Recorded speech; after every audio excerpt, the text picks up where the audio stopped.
जो आज का हमारा गोल रहने वाला है, आज का हमारा गोल रहने वाला है recover deleted files in Linux. आज हम क्या करेंगे, आज हम ये देखेंगे कि लिनक्स में जो मान लीजिए हमारी जो फाइल्स होती हैं वो जो डिलीट हो चुकी होती हैं उन्हें हम कैसे रिकवर करते हैं। ठीक है, देखिए रिकवर सब कुछ नहीं हो सकता, लेकिन हाँ रिकवर कर सकते हैं अगर हम कुछ जो टर्म्स एंड कंडीशंस हैं अगर उनका हम ध्यान रखें। तो देखिए वो क्या रहा है, आज के इस वीडियो में क्या करेंगे, हम लोग डीडी कमांड का यूज करना सीखेंगे। डीडी कमांड, ठीक है। तो देखिए ये जो कमांड बताइए ये क्या करता है, डीडी कमांड क्या करता है, ये बिट बाय बिट क्या कर देता है, कॉपी कर लेता है।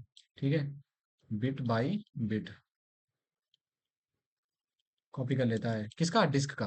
तो देखिए वो क्या रहा है, सपोज ये क्या है, आपकी डिस्क है। ठीक है, ये आपका क्या है, लिनक्स है। लिनक्स के अंदर ये क्या है, आपकी जो हार्ड डिस्क प्रेजेंट है। मान लीजिए कि आपकी अगर प्रेजेंट है हार्ड डिस्क प्रेजेंट है SDA। ठीक है, और मान लीजिए कभी कभी क्या होता है कि दो पार्टीशंस होते हैं, SDB भी होता है। ठीक है, तो होता क्या है कि ये आपकी जो हार्ड डिस्क है, ठीक है, आपने कोई यहाँ पे फाइल क्रिएट करी है, वो इसके अंदर क्या हो गई है, सेव हो गई जाके। तो हम क्या कर रहे हैं, डीडी कमांड का यूज करके हम लोग सबसे पहले ये कमांड यहाँ पे देंगे। इस कमांड में क्या होता है, दो पार्ट होते हैं, एक होता है इन और एक क्या होता है आउट। कि मतलब इन वाले में हम क्या कर रहे होते हैं, कि इन वाले में हम वो पार्ट डाल रहे होते हैं जिस चीज को जो डिवाइस हमें जो ड्राइव या जो डिवाइस हमें कॉपी करनी होती है, तो हम वो लेते हैं। और आउट में हम क्या करते थे, एक ऐसी फाइल बनाते हैं यहाँ पे, उस फाइल का यहाँ पे नेम डाल देते हैं। मान लीजिए हमने यहाँ पे डाल दिया बैकअप। ठीक है, तो ये क्या करेगा कि ये जो आपके डिराइव है, ठीक है, मान लीजिए कि यहाँ पे जो आपकी हार्ड डिस्क प्रेजेंट है, इस हार्ड डिस्क को क्या करेगा, कॉपी करके इसमें पूरा पूरा किसमें, बैकअप में स्टोर करा देगा, बैकअप वाले फोल्डर में स्टोर करा देगा। तो इस तरह से हम क्या करते हैं, कॉपी करते हैं। ठीक है, डीटी कमांड से। तो देखिए रिकवर होने का कॉन्सेप्ट यहाँ पे क्या है, रिकवर कैसे हो रहा है कि सपोज ये क्या था कि आपकी जो ये हार्ड डिस्क थी, ठीक है, आपने कोई फाइल यहाँ पे क्रिएट करी, तो फाइल क्या हो गई यहाँ पे, राइट हो गई जाके। फिर आपने क्या करा, इसको डिलीट कर दिया। तो देखिए हमारे सिस्टम में क्या होता है कि ये फाइल्स होती हैं तुरंत डिलीट नहीं होती हैं। ठीक है, ये उस पे बनी रहती हैं, लेकिन जो हमारा सिस्टम होता है उसको क्या कर देता है, एज अ फ्री स्पेस की तरह कंसीडर करता है। जब हम इसको क्या कर देते हैं, डिलीट कर देते हैं। जब इसे हम डिलीट कर देते हैं तो हमारा जो सिस्टम होता है इसे फ्री स्पेस मानता है। और जब हम कोई नई चीज लिखते हैं, ठीक, कोई न्यू चीज जो होती है वो हम राइट करते हैं, ये क्या करता है, इसी के ऊपर लिख देता है, यानी ओवर राइट कर देता है। तो जो पुराना डेटा होता है वो लॉस्ट हो जाता है। वो जो डेटा है वो रिकवरेबल नहीं है, हम उसे रिकवर नहीं कर सकते हैं। रिकवर उसी को कर सकते हैं अगर ज्यादा टाइम नहीं हुआ है और रीराइट नहीं किया गया उस फाइल में, तब हम पुरानी फाइल को क्या कर सकते हैं, रिकवर कर सकते हैं। तो देखिए यहाँ पे हम कमांड यूज करेंगे, जो कमांड होगा, एक बार इसको जाते हैं लिनक्स में। इसके इसके बाद में आपको रिकवर वाला कॉन्सेप्ट समझ में आया ना, कि हम जो डिलीटेड फाइल्स होते हैं उनको रिकवर कैसे कर रहे हैं।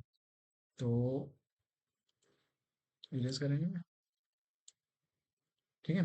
तो देखिए एक बार फिर से बता देता हूँ कि सपोज ये क्या थी, आपकी फाइल थी, आपने इस फाइल को क्या कर दिया, अपने सिस्टम से डिलीट कर दिया, कोई दिक्कत नहीं। अगर ज़्यादा समय नहीं हुआ है और हम क्या कर देते हैं, डीडी कमांड का यूज़ करते हैं, ये क्या करता है, पूरी हार्ड ड्राइव जो है, जो आपकी जो हार्ड डिस्क है ना, इसकी कॉपी बना लेगा और एक क्या करेगा, फोल्डर में सेव करा देगा।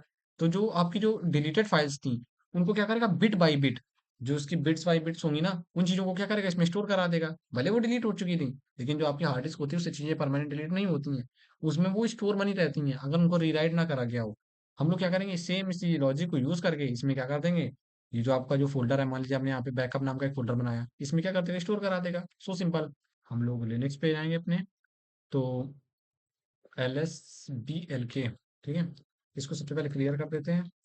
तो पहले हम ये देख ले रहे हैं इसमें कौन सा हमारा डिस्क प्रेजेंट है, हम लोग यहाँ पे करेंगे LSBLK, एंटर किया। तो यहाँ पे देखिए, यहाँ पे इसने बताया कि जो SDA है, यानी कि जो हमारी हार्ड डिस्क है वो कौन सी प्रेजेंट है, SDA प्रेजेंट है।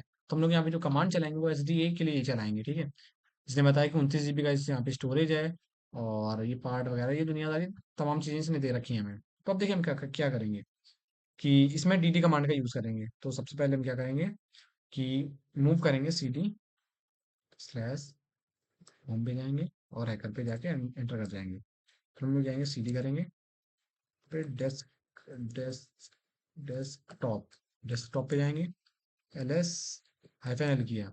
अब देखिए सपोज यहाँ पे जो tar1.txt की फाइल थी, अगर हम इसे डिलीट कर दें, डिलीट करने के बाद इसको रिकवर करने का ट्राई करें, तो हम रिकवर कर लेंगे अगर ज़्यादा समय नहीं हुआ होगा, क्योंकि हम तुरंत के तुरंत करेंगे टार, हम लोग यहाँ पे करेंगे RM-RF, टार टार 1.txt और एंटर कर दिया, किया LS-L किया। देखिए tar1.txt गायब हो चुकी है। ठीक है, अब इसे क्लियर कर ले रहे हैं। मैंने क्लियर करा। अब यहाँ पे हम डीडी कमांड चलाएंगे, डीडी इफ, यहाँ पे फिर ये लिखेंगे इज इक्वल टू जो हमारी वो डिवाइस है वो कौन सी, एस डी ए यहाँ पे लेने जा रहे हैं, ठीक है, बी नहीं एस लेने जा रहे हैं, क्योंकि हमारे में एस डी ए प्रेजेंट है, एस डी ए। और फिर हम क्या कर रहे हैं, यहाँ पे जो आउटपुट वाला हमारा किस में आउटपुट सेव होगा, वो बैकअप में सेव होगा, तो वो मैं यहाँ पे ले रहे हैं और एंटर कर दिया। ये यहाँ पे दिखा रहा है फेल टू परमिशन डिनाइड, यानी कि हमें परमिशन नहीं है, तो हमें रूट यूजर बनना पड़ेगा। तो हम लोग रूट यूजर बन जाते हैं, sudo हैकर, पासवर्ड दिया मैंने, एंटर, ठीक है, क्लियर कर देना है एक बार से। क्लियर नहीं कर रहे हैं इसको, एक बार कमांड पर लिख ले रहे हैं, मैंने लिया डी डी इफ इक्वल दिया स्लैश डेव एस डी ए किया मैंने, और मैंने ऑफ किया is equal to slash Dave slash backup. Backup में मैंने क्या करा, सेव करा दिया, एंटर कर दिया। तो यहाँ पे फिर से परमिशन डिनाई आ रहा है। ये परमिशन डिनाई क्यों आ रहा है अभी मैं बताता हूँ। तो देखिए अभी जो ये प्रॉब्लम आ रही थी इस वजह से आ रही थी क्योंकि हमारे पास इतनी परमिशंस नहीं थी कि हम क्या कर पाए, इंटायर जो हमारी डिस्क है हम उसको क्या कर पाए, कॉपी कर पाए। इस वजह से यहाँ पे ये प्रॉब्लम आ रही थी। तो हम नॉर्मली यहाँ पे sudo फिर ये कमांड चला सकते हैं, D D if to slash Dave slash S D A of to slash slash root slash backup backup. ठीक है, देखिए हम ये जैसे ही कमांड चलाएंगे, ठीक है, तो यहाँ पे एक प्रॉब्लम आ रही है। प्रॉब्लम ये आ रही है कि इतना स्पेस नहीं है, ठीक है। मान लीजिए मैं अभी जो मैंने आपको दिखाया था स्पेस, मेरे में स्टोरेज कितना था, मेरे में स्टोरेज था 29 GB का। अब जब ये क्या करेगा, कॉपी बनाएगा इसकी, तो ये 29 GB की इसकी और रिक्वायरमेंट रहेगी। तो ये क्या कर सकता है कि बहुत ज़्यादा टाइम लेगा, बहुत ज़्यादा टाइम कंज्यूम करेगा, और जो स्पेस होगा इसको फुल्ली भर देगा। अब मैं अगर इससे बीच में इंटरप्ट करूंगा तो ये क्या करेगा, मेरे पूरे जो सिस्टम है इसको वाइप आउट कर देगा, सब कुछ इरेज कर देगा। अगर इसके साथ मैंने ये किया, तो अभी एक सेफ अल्टरनेटिव लेते हुए हम क्या करेंगे, यहाँ पे इसे यूज करेंगे। यहाँ पे हमने क्या करा है कि इफ डेव स्लैश जीरो, मैंने ये ली एक फाइल ली है डेव स्लैश जीरो, फिर मैंने इसको टेस्टिंग के पर्पज से मैंने क्या करा, ऑफ का यहाँ पे जो दिया है वो दिया है टेस्ट डॉट इमेज दिया है, ठीक है। और जो यहाँ पे बी एस दिया मैंने 1 दिया, और काउंट कितना दिया, 100 दिया है, कि 100 तक जाने के बाद ये क्या कर देगा, रोक देगा इसे। मैंने एंटर किया, मेरे से पासवर्ड मांगा इसने, मैंने एंटर किया। देखिए इसने क्या बताया कि 100 + 0 रिकॉर्ड इन हुए हैं, 100 + 0 रिकॉर्ड आउट हुए हैं, और इतने का इसने क्या करा है, कॉपी बना दी है, ठीक है। कितनी की कॉपी बनाई इसने, कि 105 MB की कॉपी बनाई है, ठीक है। और इसको क्या कर दिया, कॉपी कर दिया। देखो इसने बाइट कितना यूज करा है यहाँ पे। अब सोचो अगर हम पूरा का अगर एक कॉपी करते तो फिर क्या ये क्या होता है इसमें।